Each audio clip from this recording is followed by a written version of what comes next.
One day টিকেটে Nahid রানার আবারও বিশ্ব record. প্রিয় দর্শক, জিম্বাবুয়ের বিপক্ষে টেস্ট ম্যাচে বাজেভাবে হারার পর সমালোচনাদের মুখে পড়তে হয়েছে বাংলাদেশের। এইবার সেই লজ্জা এড়াতে জিম্বাবুয়ের বিপক্ষে ওয়ানডে সিরিজে মাঠে নেমেছেন বাংলাদেশ। শুতে ব্যাট করতে নেমেছিলেন জিম্বাবুয়া, যেইখানে 30 রানে কোনো উইকেট হারাই নেই জিম্বাবুয়া।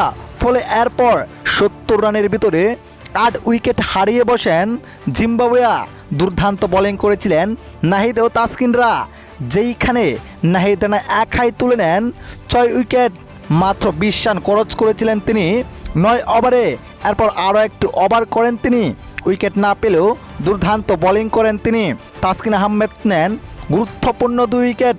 প্রিয় দর্শক, এরপর দুর্দান্ত পার্টনারশিপ করে ফেলেন জিম্বাবুয়ের 2 প্লেয়ার। ফলে 100-এরও বেশি রান করে ফেলেন তারা। তবে 150 রানের আগেই আটকে যায় জিম্বাবুয়া। দুর্দান্ত বোলিং করেন নাহিদ ও তাসকিনরা।